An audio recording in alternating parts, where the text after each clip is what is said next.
Alex Rider, Chapter 8, The Lion's Den.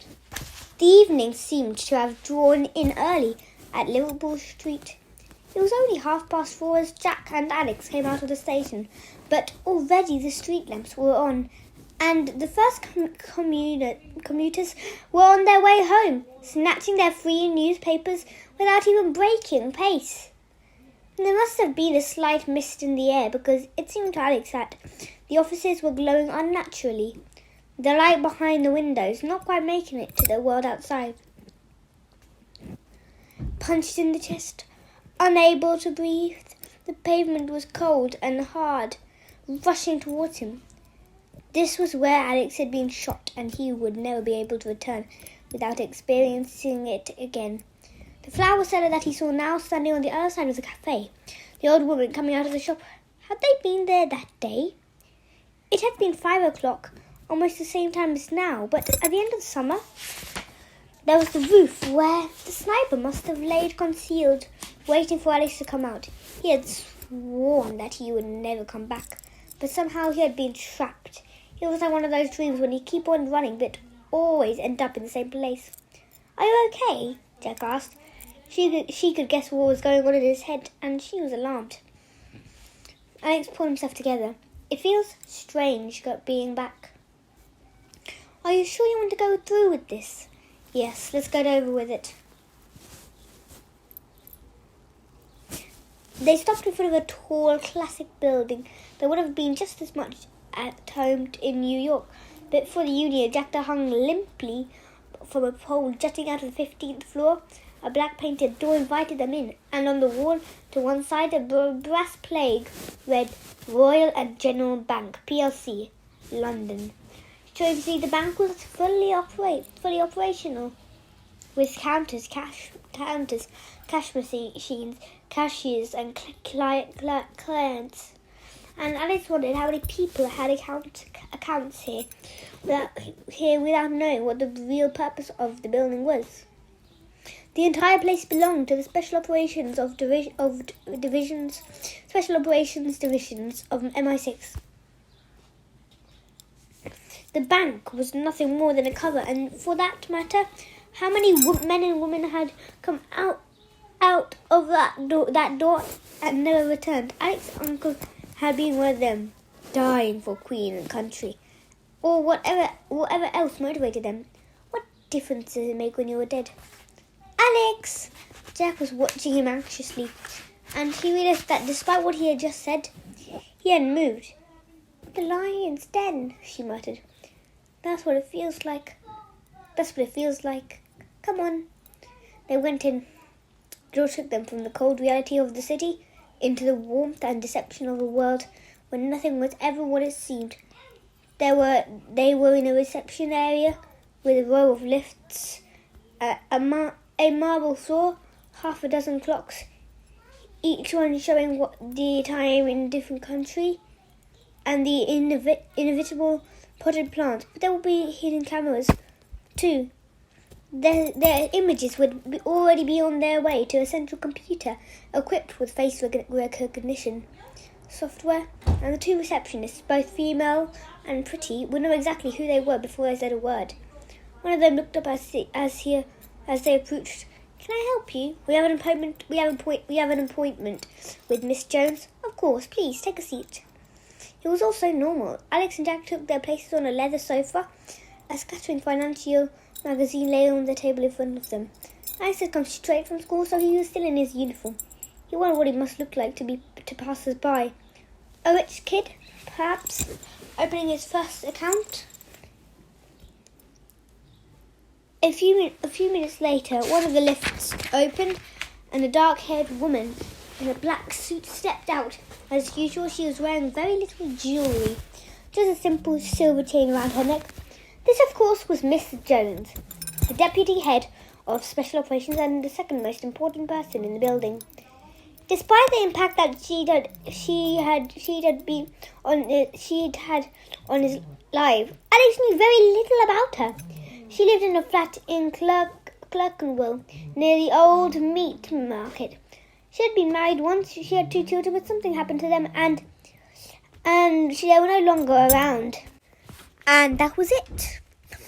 If they were no longer, if they were, that was it. That was it. If she ever had a private life, she left it behind her when she'd left it behind her when she became a spy, and the spy was all that was left of her. That was left. Good afternoon, Alex. Her face She didn't seem particularly pleased to see him. Her face was completely neutral. How are you? I'm fine, thank you, Miss Jones. We're ready to see you. She turned out to Jack. I'll bring Alice down in about half an hour. Wait a minute. Jack stood up. I'm coming too.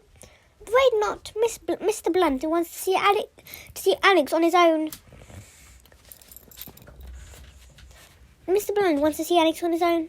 Then we're leaving. Mr. shrugged. That's your choice.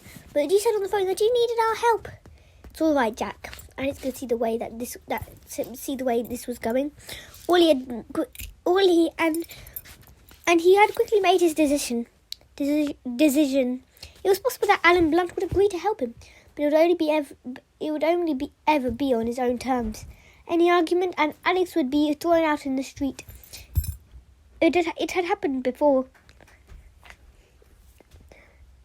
I don't mind seeing them on my own if that's what they want. Are you sure? Yes. Jack nodded. All right, I'll wait for you here. She glanced at the magazines. I can catch up with the latest banking news. Alex and Miss Jones walked over to the lifts, and Miss Jones pressed the button for the 16th floor. She knew that the button would read her fingerprint, and that if she was authorized to travel up, 2 armed guards would be waiting when she arrived. She was also aware of the thermal intensifier concealed behind the mirror, as well as the early warning chemical detector, which had been added recently. Even the floor was examining the soles of Alex's shoes. The dust and residue on his feet in certain circumstances provide valuable information about where he had been. Miss Jones seemed more relaxed now that the two of them were on their own. So, how is school going? She asked. Okay, Alex said. Miss Jones sounded friendly enough, but he had learned to treat even the most casual questions with suspicion. And how was Scotland? How was Scotland? How did you know he had gone to Scotland for New Year? Does he know what happened there? Alex decided to put to the test. I had a great time, he said. I really liked Lockjug Arcade. In fact, I made quite an in-depth visit. Miss Jones didn't even blink. I haven't been there myself. I haven't been there myself. They arrived at the 16th floor and left the lift. Walking down a heavily carpeted corridor with doors that had numbers but no names. They stopped outside 1605. Mrs. Jones knocked, and without waiting for an answer, they went in. Alan Blunt was sitting behind his desk, as if he had been there forever, as he never left. It was the same grey man in the same grey suit with the same files open in front of him. Sometimes Alex tried to imagine the head of special operations with a wife and children going to film or playing sport, but he couldn't do it. Like Miss Jones, Blunt had no life outside these 4 walls. Was this what he had dreamt about when he was young? Being locked into a job that would never let him go? Had he actually ever been young? Sit down, Alex. Blunt waved Alex to a chair. Without looking up from his paperwork, he wrote something down and underlined it. Alex wondered what he had just done. He could have been ordering extra office stationery. He could just send some trouble. He could have just sentenced someone to death. The trouble with Blunt was that either way, he would have shown the same emotion. He glanced briefly at Alex. You're getting taller. He sounded disapproving, but that made sense. The younger and more innocent Alex looked, the more useful he was to MI6. There was a long silence. Alex took the seat he had been offered. Miss Jones sat down beside the desk. Blunt made a few notes, the nib of his pen scratching against the page. At last he finished what he was doing. "I understand you have a problem," he said. Jack said very much on the telephone. She had enough dealings with MI6 to know that nobody says anything important or an unsecured line. So Alex quickly explained what had happened, the fight in the cemetery, Harry Bullman's visit, the newspaper story he was intended to write. He finished talking. Blunt reached out and wiped a speck of dust off the surface of the desk. That's very interesting, Alex," he said, "but I'm not sure there's very much we can do." "What?" Alex was astonished. "Why not? Well, as you often remind us, you don't actually work with us. You're not part of MI6. That's never stopped you from using me. Perhaps not, but it's our business to interfere. It's our business to interfere with the freedom of the press. If this man, Beaumont, has found about your activities over the past year, we can't really stop him. Are you asking us to arrange an accident?" "No." Alex was horrified. He wondered if Blunt was even being serious. "Then what do you have in mind?" Alex drew a breath. Maybe Blunt was trying to confuse him deliberately. He wasn't sure how to respond. "Do you really want him to go ahead and write the story?" he said. "I don't see that it matters one way or another. You can always deny it." "What about me?" "You can deny it too."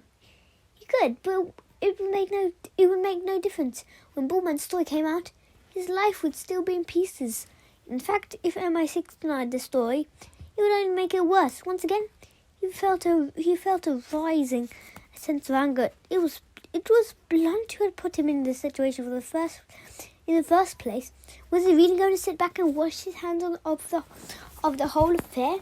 And Miss Jones came to his rescue. "Maybe he could have a word with this journalist," she suggested. "It might be possible to make him see things from our point of view." "Talking to him would only compromise us," Blunt insisted. "I absolutely agree, but in view of what Alex has done for us in the past," she hesitated, "and what he might do for us in the future," Blunt looked up, his eyes behind the square gunmetal spectacles looking into Alex's for the first time. "Would you ever consider coming back?" he asked. It was as if the thought had only occurred to him. Suddenly Alex understood. Everything in this room had been rehearsed. Miss Jones had known he had been going to Scotland. They knew what was going on in Brooklyn. They probably even got copies of his homework. And they had steered this conversation exactly where they wanted. These two never left anything to chance. "There's something you want," Alex said. His voice was heavy. "Not at all." Blunt drummed his fingers. Then he seemed to remember something. He opened a drawer on his desk and took out a file, which he laid in front of him. "Well, since you mention it, there's one thing, but it's a very simple matter, Alex. Hardly worthy of your talents." Alex leaned forward. The file Blunt had selected was stamped with the usual red letters. "Top secret." But there was another word written underneath it in black ink. Alex read it upside down. Greenfields. It meant something. Where had he heard it before? Then he remembered then he reeled back. He almost wanted to laugh. How did they do it? Greenfields was the name of the research centre that he was about to visit with the rest of his class. His geography teacher, Mr. Gilbert, had been his geography teacher.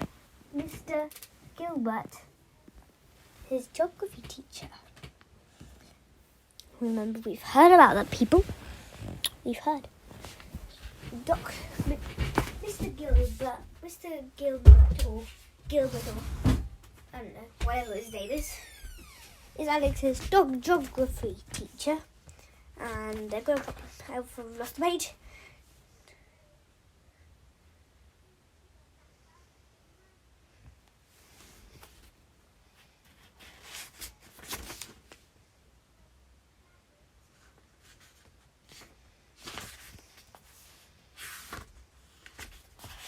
Okay, I think it meant something. Mr. Gilbert had been talking about it only the day before.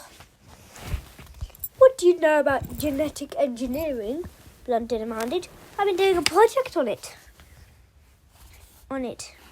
Alex said, but of course Blunt knew that it already. He was sure of it. It's an interesting subject, Blunt continued. Blunt, in a tone of voice that suggested it was anything but genetic science can do incredible things. Grow tomatoes in the desert, or oranges the size of melons. There's no question that companies like Greenfields could change the way we live. Of course, he closed his fingers beneath his chin. There are also certain dangers. Whoever controls the food chain controls the world.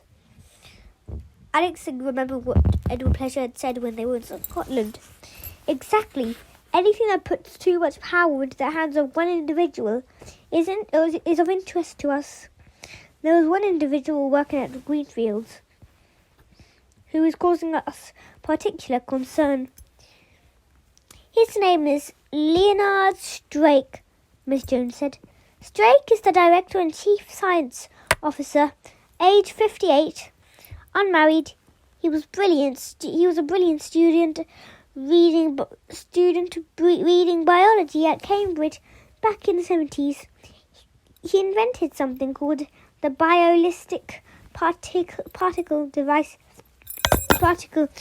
delivery system, also known as the gene gun. It uses helium pressure to fire new DNA into existing plant organisms. Something like that anyway. The long and the short of it is that thanks to Strake, it's become much easier to mass produce GM seeds.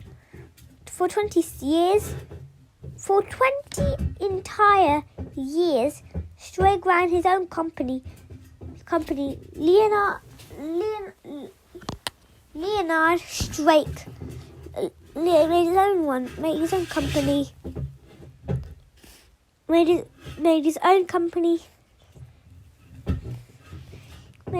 company. Leonard Strake has made his own company. Ran his own company. Leonard Strake Diagnostics, or LSD, as it was called. It all went well for a time, but like many scientists, he was less brilliant when it came to business, and the whole thing collapsed. Strake lost all his money and went freelance. 6 years ago, he was hired as the director of Greenfields,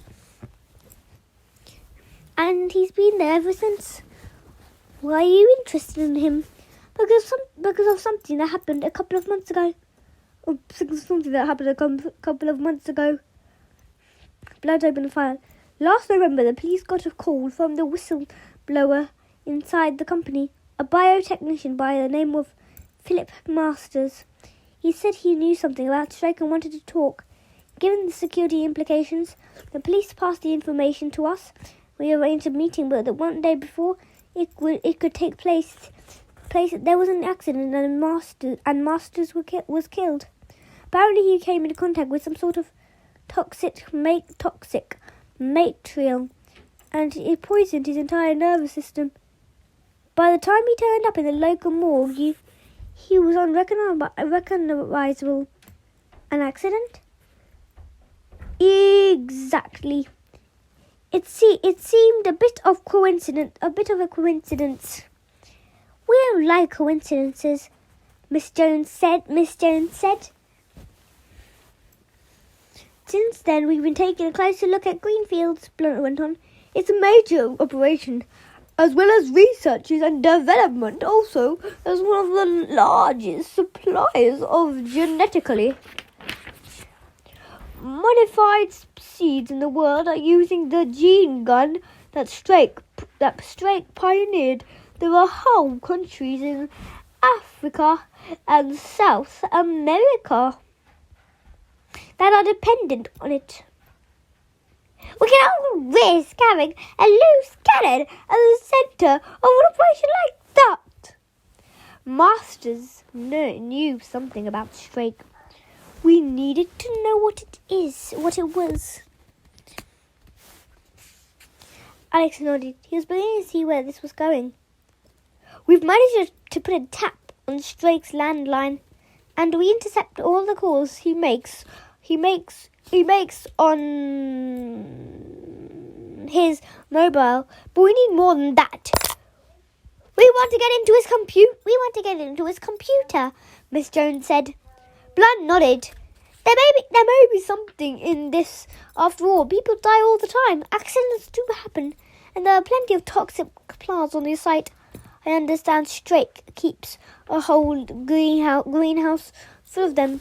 He's been doing research into natural cures, anti-venoms, but we have to get someone into Greenfield, and it can't be a security guard or a maintenance engineer. It's exactly what he'd be expecting. We have to take a different approach. Alex heard it all before. People with something to hide would always suspect an adult, particularly if they knew they were under surveillance. But nobody would think twice about a schoolboy on a class trip. Alex remembered what Mr. Gilbert had said. I didn't think they'd allow school visits because so much of their work is secret. Somehow they persuaded them to make an exception for Brookland. Had MI6 been working quietly behind the scenes? It would be easy for you to slip away from the group during your visit, Miss Jones continued. And it's take no time for you to visit. And it will take no time for you. And it'll take you no time to download everything from Strake's computer. Won't it have a password, Alex asked. And how would I even get into his office? We can have a word with Smithers about all that, Blunt replied. But it's up to you, Alex. If it seems fairly straightforward to me, you can't even be sure that Strake is up to no good. It may all be a fuss about nothing.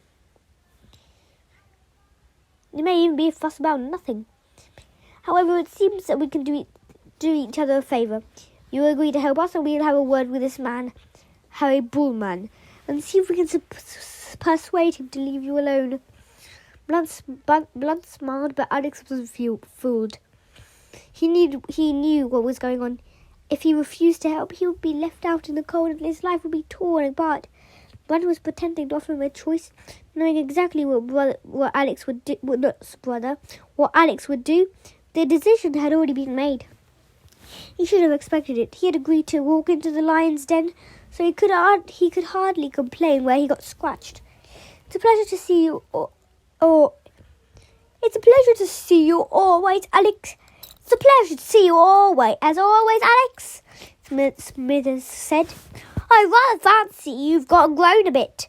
Unless, of course, Mr. Blunt has supplied you with a pair of my new trainers. I'm rather pleased with them, I must say. Do they fire missiles? Alex asked. Oh, no, nothing like that. They're for agents who need their appearance rapidly in the field. Here's a whole hydraulic system attached to the heel, and they can add 3 inches to your height. Do you have a name for them? Smithers folded his arms across the ample stomach. Pumps. The two of them were sitting in Smithers' office in the 11th floor. The room looked ordinary enough, but Alex knew that everything inside actually disguised something else, from the X-ray angle poise lamp to the incinerator out tray. Even the filing cabinet concealed a lift to the ground. Smithers was exactly as Alex remembered him. He was dressed in an old-fashioned 3-piece suit that must have been specially tailored to fit his bulk. with a striped tie that was surely of the old school variety. As usual, there was a broad smile across his face, and above his various chins, Smithers was the one person in MI6 that Alex was always pleased to see. He was also the only agent Alex trusted. "So, I understand you're going to look into Greenfields for us," Smithers continued. "Very good of you, Alex. I'm always amazed how helpful you are." "Well, Mr. Blunt is very persuasive. That's certainly true. At least it shouldn't be too dangerous this time, although do look out. That chap Masters was a bit of a mess. He definitely trod in something that he shouldn't. So just make sure you look where you're going." Smithers coughed, realizing that he said too much, and added hastily, "I'm sure no one will even notice you." "How do I get into Drake's office?" Alex asked. "Got a few things for you right here." Smithers opened a drawer in his desk and took out an old-fashioned pencil case. It was made of tin, slightly battered, decorated with a picture of the Simpsons, the sort of thing that Alex might have been given for Christmas 3 or 4 years ago. "It's unlikely that you'll be searched," Smithers said, "but we know Greenfields has had a very efficient security system, so better safe than sorry." He pushed the case towards Alex. "The tin is rather clever," he explained. "I actually developed it for international air travel. It has lead lining, so it won't show any of the hidden circuitry if it passes through an X-ray machine. But at the same time, there are silhouettes of pens and rulers fused inside the lid, so if the tin is scanned, they'll show up as ghost images. You can carry anything you wanted inside and nobody will notice." He opened the tin. Alex was surprised that it actually did contain pens and rulers, along with other pieces of school equipment. "Since this is a school trip, I've concealed all the gadgets inside, things you might reasonably be expected to have with you," Smithers said. With a pudgy finger and thumb, he picked out a rather large razor. "The memory stick that you'll need for Strake's computer is inside this. Just tear open the rubber and plug it in. You don't need passwords or anything like that. It's completely automatic. In around 30 seconds, everything that's on the computer will be on the memory stick." He took out a library card.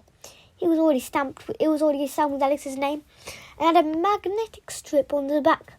"Strake's office will almost certainly be locked. This will get you in. Looks like a library card, but actually it's an all-purpose swipe card." He lifted the tin. For the first time, Alex noticed a narrow slot near the bottom. You take the library card and you swipe any door that you want to open. Then you feed it into the tin. There's a miniature flux servo system hidden in the bottom. It will work out the code you'll need and reprogram the card. These are now standard equipment for all MI6 agents, although this is the first time I've hidden one in Simpson's pencil case. "How do I find Strake's office?" "I'm working on that, Alex. Greenfields is a big place, and I've no doubt there'll be signs. But I've got a rather neat idea. I'll send it to you in a couple of days." Alex picked up a pencil sharpener. "What does this do?" "It sharpens pencils." Smithers reached out for it. "But it also converts into a knife. It's tiny, of course. The blade is diamond-edged and will cut through almost anything."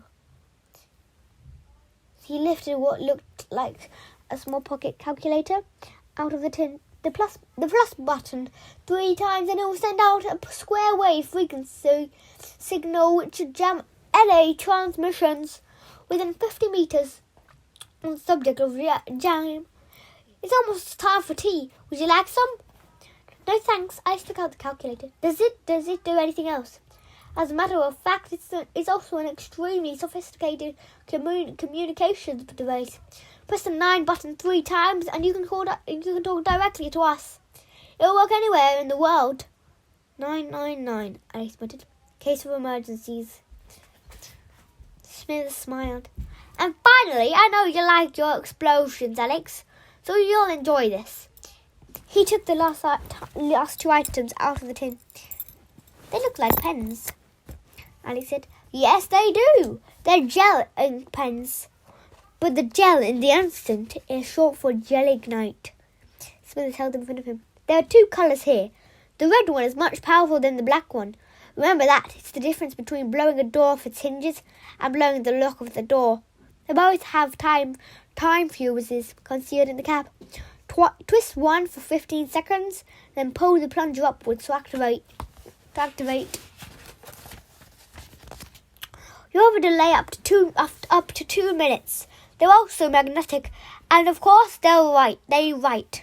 You put everything back into the tin and close the lid. There you are, old chap. Everything you need it nice and neat. I'm sure this mission is going to be a piece of cake." Which reminds me once again, that's it. Really is time for tea. Are you sure you won't join me? "No thanks, Smithers." Alex took the pencil case and got to his feet. "I'll see you." "I'm sure you will, Alex. I don't know what it is about you, but you don't seem to be able to stay away. Take care and do come and see me again soon." Back on the 16th floor, Alan Blunt was still behind his desk listening as Miss Jones read from a report. It had been printed and handed to her a few minutes ago. There were just 2 pages, a black and white photograph printed from her 59. "Harry Bullman," she was saying, "educated at Eton, expelled when he was 16. Drugs. He went into the Marines, and it's true what he told Alex. He actually made it into the Commandos, but they threw him out. Dishonourable discharge. Discharge for cowardice. His unit came under attack in Afghanistan, and he was found buried in the sand dune. He was hiding. After that, he managed to get odd jobs in journalism, writing about defence issues some of the time, but mainly it was just smut. 3 in a bed headlines, and that was sort of thing. Married and divorced, no children, lives in North London, 37 years old." There was a brief silence as Blunt took this in. Nothing showed behind his eyes, but Miss Jones knew that he would be considering every possibility, and that within seconds he would have come up with a plan of attack. This was his great strength. It was the reason why he had headed up special operations for so long. "Invisible Man," he said. He had made his decision. "We'll give it to Crawley. He hasn't been out in the field for a while. He enjoyed it." Right, there was a shutter behind the desk. Miss Jones fed the report into it, and the blades began to rotate. Harry Bullman was looking out from the photograph. There was a half smile on his face, as if he was pleased with himself.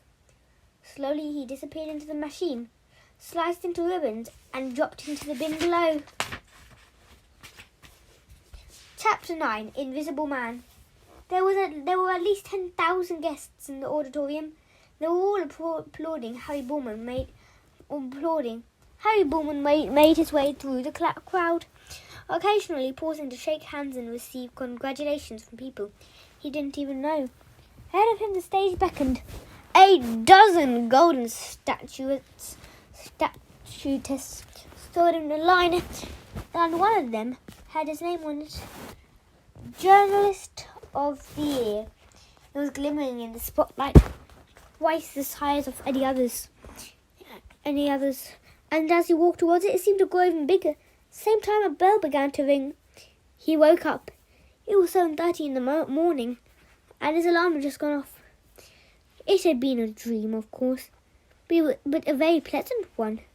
Bullman had no doubt that very soon it would become reality. It was going to become famous. Newspaper editors, who were usually too busy to give him the time of day, would be queuing up to employ him.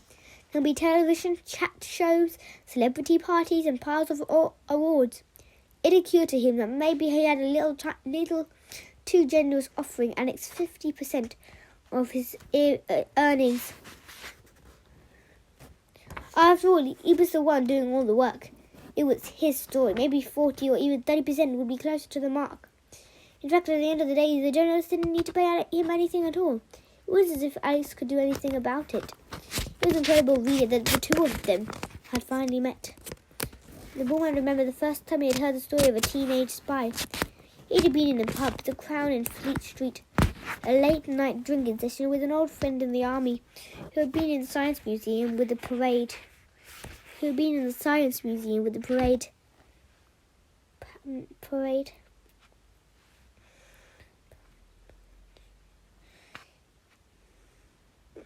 Science Museum when the parachutist came through the roof. He hadn't believed it then, but something had told him to stick with it, and very soon he found himself on what he had come, nothing less than a quest. He spent weeks dodgily following leads that had gone nowhere, meeting contacts who climbed up at the last moment, calling in favours and when necessary making threats. But piece by piece, he had put the story together. And in the end, it had led him to Alex. Bullman slept into a circular bed with black silk sheets on the top floor of the modern block flats in Chalk Farm. His bedroom had views of the railway lines leading up into Euston Station. The place had only been built 20 years ago, but already there were cracks appearing. Maybe because of the vibrations from the train. One was passing now. When he first moved here, the grinding wheels had woken him up. But he had soon got used to it. In fact, he quite liked it. He wouldn't have been able to afford the flat if it had been anywhere more expensive. Here was the end of the week, 4 days since he had been in Alex's Chelsea house. He had decided to give the boy time to work things out, and he realised he had no alternative. He and that housekeeper of his would have talked things over, and they probably blamed each other for what had happened. Now when he thought about it, maybe that was another interesting angle. The girl, Jack, was quite pretty. What was he doing living with a 14-year-old boy? The Daily Mail would like that. Well, this afternoon, Bullman would go back. He would be there waiting with a digital recorder when Alex finished school. He threw back the covers and went into the kitchen, where the plates from dinner last night and the night before were still stacked up in the sink. Bullman liked good food, but he couldn't be bothered to cook for himself. The packages from Reedy Meals, mainly Marks and Spencer's, were spinning out of the bin. He found a clean mug and made himself a coffee. Glancing at the newspaper articles that were pinned to a cork board above the sink. Secrets of Army's Basra breakfast. Intelligence chief's Facebook disgrace. SAS commander Mrs. Flight. He wasn't proud of his work.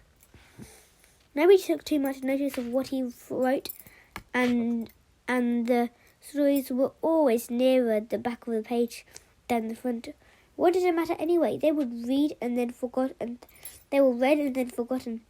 If they read it at all. Bullman opened the fridge. He took out the milk and sniffed it. It was sour. He poured it into the sink and drank his coffee black. What was he going to do until 4 o'clock? It was a beautiful day, and he watched the second train rumble past on its way into the city, packed with commuters heading for their boring jobs. He could always imagine them squashed into the newspapers they were trying to read. A month from now, those newspapers would belong to him. A late breakfast, shopping, a couple of beers at the Groucho Club in Soho. He mapped out his day as he got dressed in the usual open-necked shirt, blazer and slacks. He never wore jeans. He liked to keep himself smart. He fastened the shirt sleeves with brightly polished silver cufflinks, each one decorated with miniature engraving of the Fairybank Sykes dagger used by the commandos in the Second World War.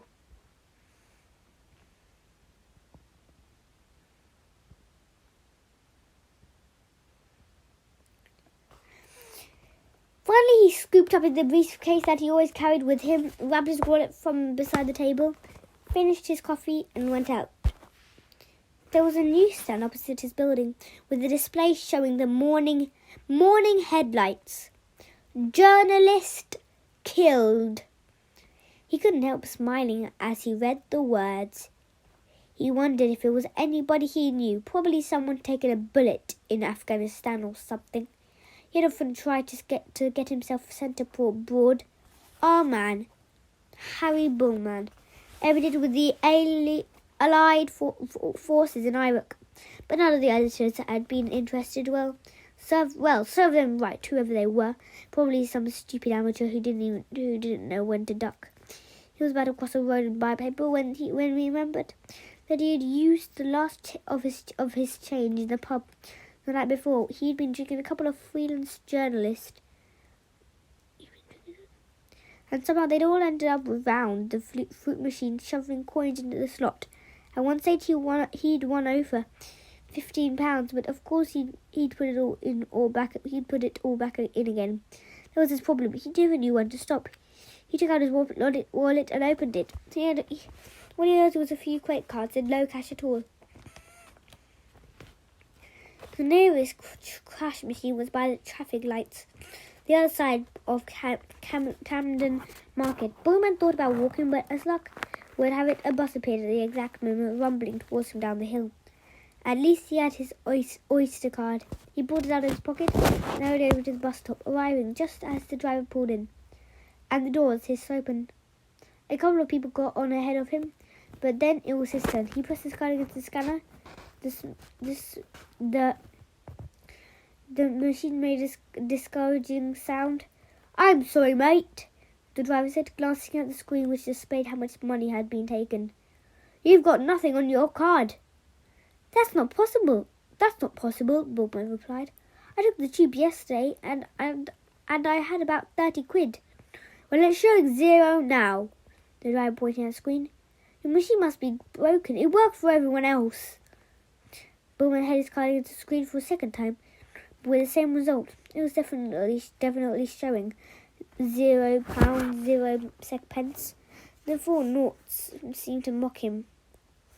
He glanced round. The bus was crowded with people waiting to move off. They were all watching patiently. All right, he scowled. "I'll walk." Bullman had decided it wasn't worth arguing. The bank was nearby and the sun was shining. He stepped back onto the pavement and the bus moved off. He was still holding his Oyster card and he glared at it. When he had a spare minute, he would send a letter to his transport from London to complain. Maybe he would even write an article about his experience. Idiots. Why couldn't they get technology to work? But at the time he walked down to the bank, it was almost 8:30. All around him, the shops were opening. People were hurrying out of the coffee bars, clutching their styrofoam cups, then disappearing into their offices. Another busy London day. Propping his briefcase under his arm, Bullman selected a credit card and fed it into the cash machine.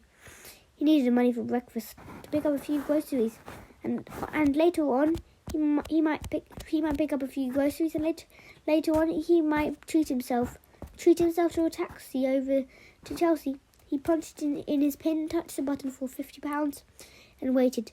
The screen went black. The message came out. "Card rejected. Please call provider for further advice."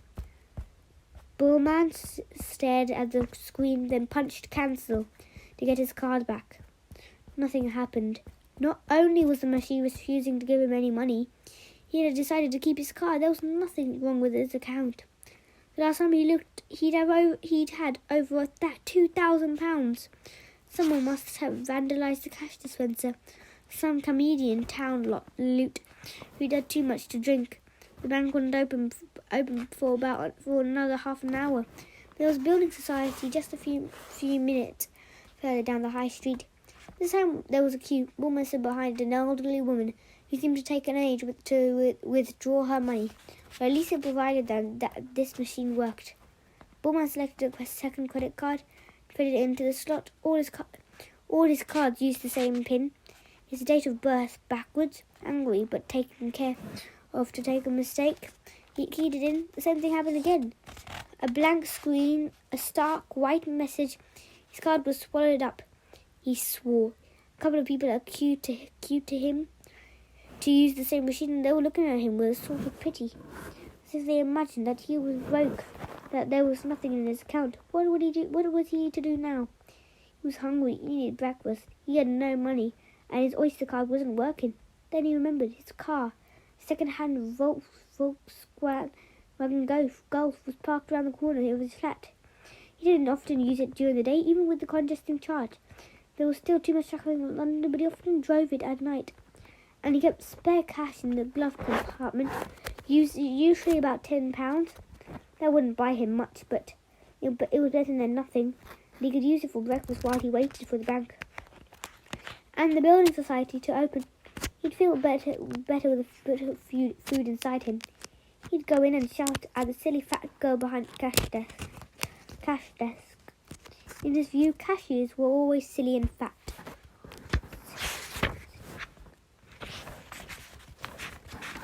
And once it was sorted, he would get on with his day. He found the side street and strolled down to where the car was parked. The car wasn't there. Bowman stood on the pavement, blinking. He had the beginnings of a headache. He had definitely parked the car on this spot.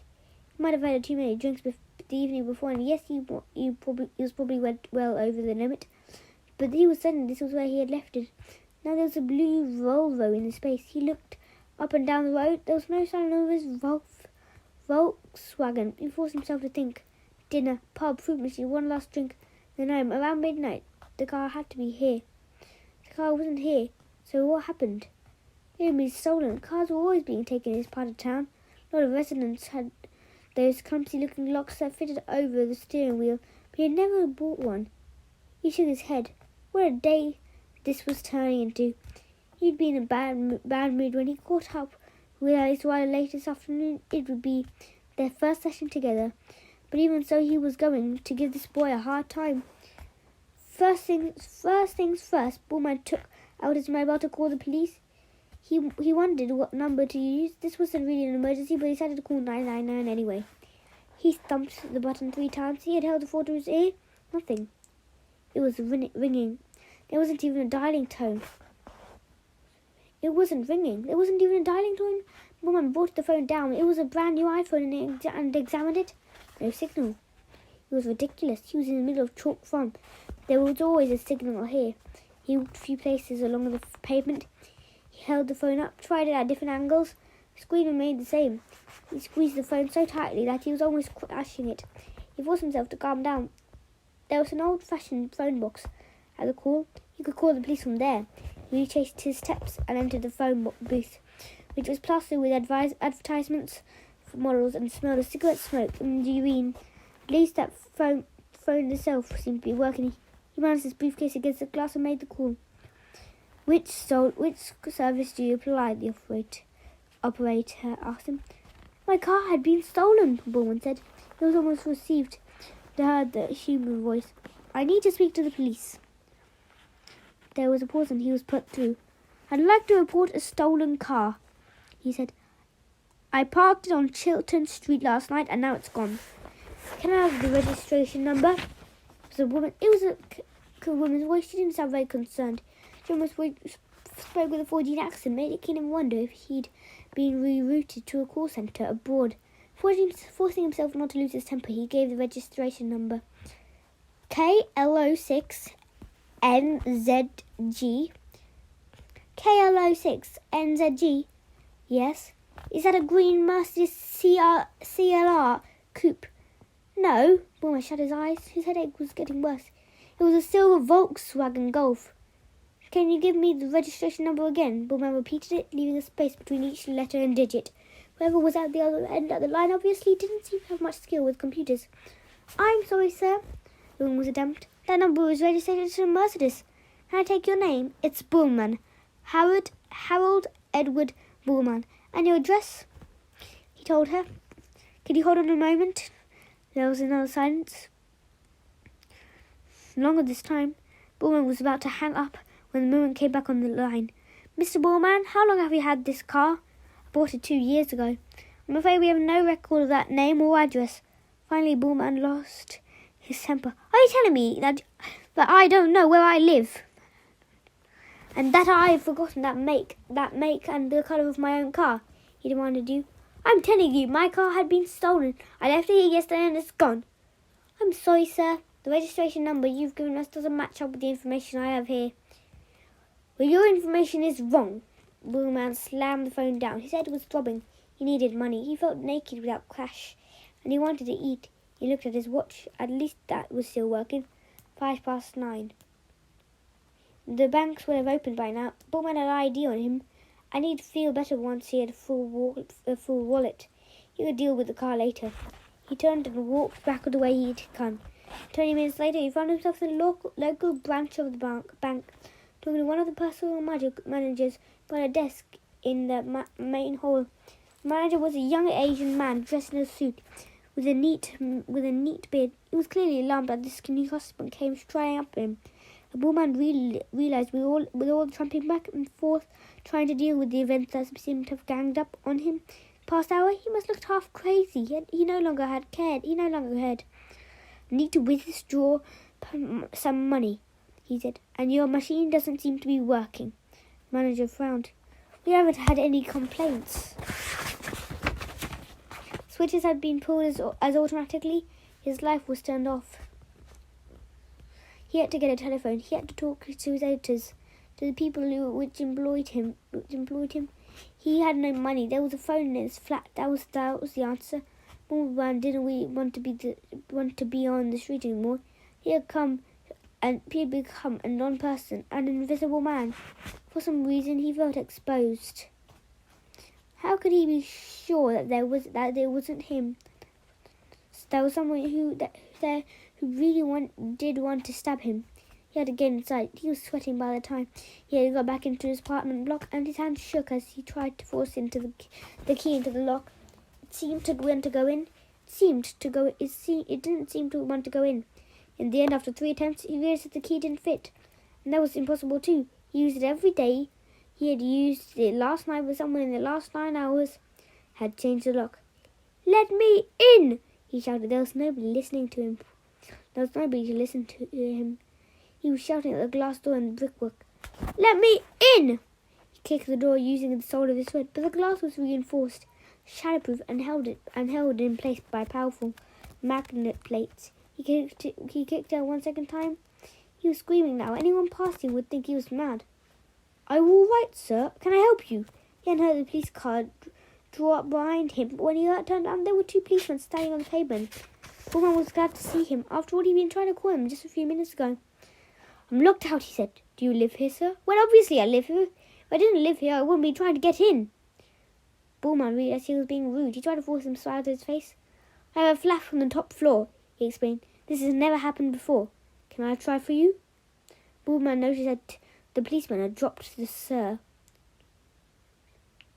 He handed the keys over and watched as the policeman tried them in the lock, also without success. The policeman examined the keys, them in the lock. He straightened up. "You're not going to open this door with these," he said. "The lock is Banham. These are Yale." "That's not possible." What's your name?" The second policeman asked. "Harry Bullman. I'm a journalist." "You say you live here?" "I don't say I live here. I do live here. But I'm locked out." "Just 1 moment, sir." The first policeman was talking on his radio. Bullman passed his briefcase from one hand to the other, suddenly feeling very heavy. Considering it was only January, the weather was far too hot. The second man was looking at him suspiciously. He was only about 19 years old, with light brown hair and sticking out ears. He had a schoolboy face. "Are you sure this is where you live?" the first policeman asked. He had finished his radio conversation. "Yes, flat 37, on the top floor." There was Harold Bullman, a journalist, registered to the address, but he was killed 2 nights ago. "No, that was in the papers. I just read it, but it was a mistake. I'm Harry Bullman." "Would you have any identification on you?" "Of course I have." Bullman took out his wallet, but 2 of his cards had been swallowed by the cash machine, and he had a third in his bank. He was driving licenses to the flat. His fingers were shaking as he fumbled through the leather sleeves. He had a press card, but that seemed to have disappeared. "Give your ID once I get in my flat," he said. 2 policemen looked at each other. The younger one seemed to notice Bullman's briefcase for the first time. "What are you carrying?" he asked. The policeman took Bullman by surprise. "What do you want to know?" He snapped. Before he could stop him, the first policeman had picked up the briefcase. "Do you mind if we look inside?" "Yes, as a matter of fact, I do." It's already too late. The policeman had opened the briefcase and now was looking at his tent. with a face of horror, with the sense that his whole life was draining away from him. Bullman learned for what he knew was inside: a notepad, a couple of magazines, pens and pencils.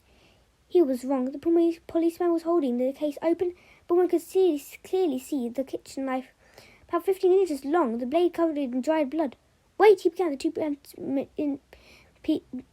policemen acted incredibly quick.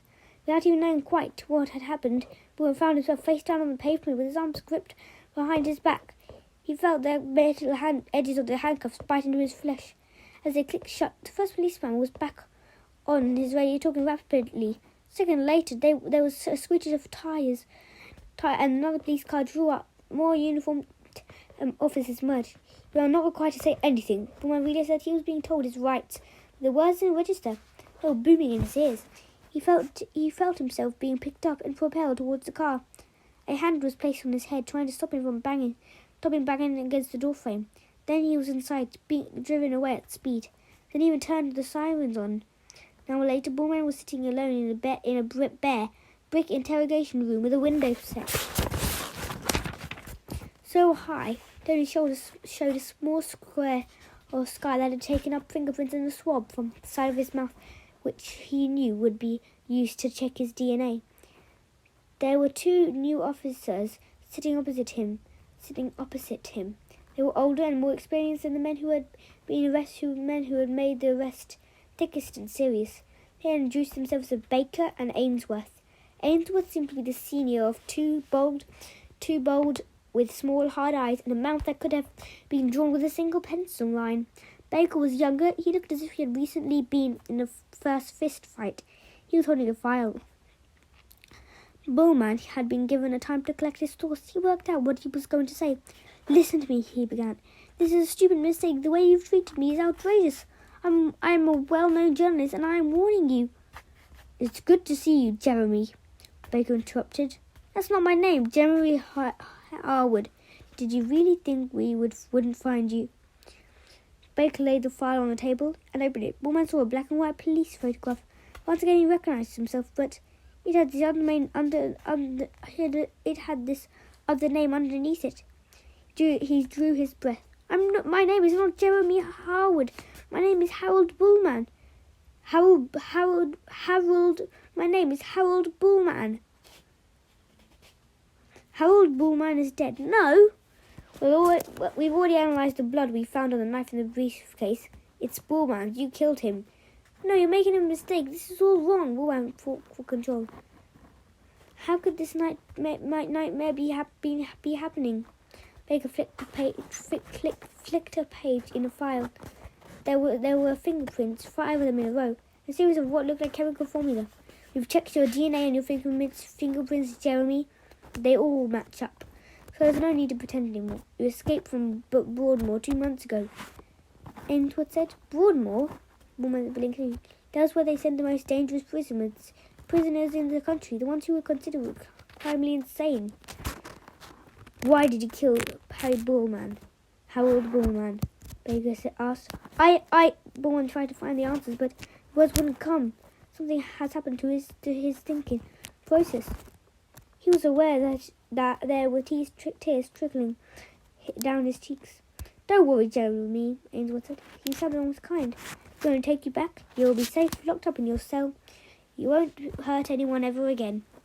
You'll be taken back to Broadmoor this afternoon," Baker added. The room was spinning in ever-increasing circles. Bullman gripped the table, trying to slow down. You can't!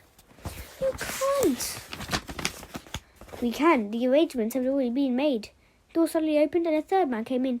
The very start, he didn't look like a policeman. He was more like a scoutmaster, someone you might expect to umpiring a village cricket match. He was about 40, with thinning hair and a face that was hurrying towards old age.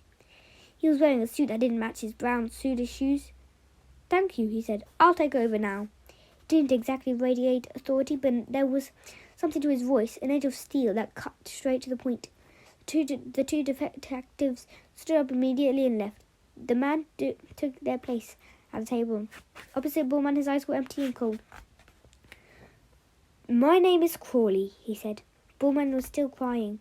There were tears dripping off his nose. Crawley reached into his pocket and took out a tissue. "Use this," he suggested. Boomman wiped his nose and ran his sleeve across his eyes. "Oh, I work for the Intelligence Services," Crawley explained, "a branch of MI6. And suddenly Boomman understood. It was like being slapped across the face. MI6, who else could have twisted his life out of shape? With such ease, it hadn't been so terrified.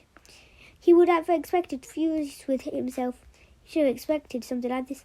"Alex Rider," he rasped. "I'm not saying I've ever heard of Alex Rider," Crawley responded.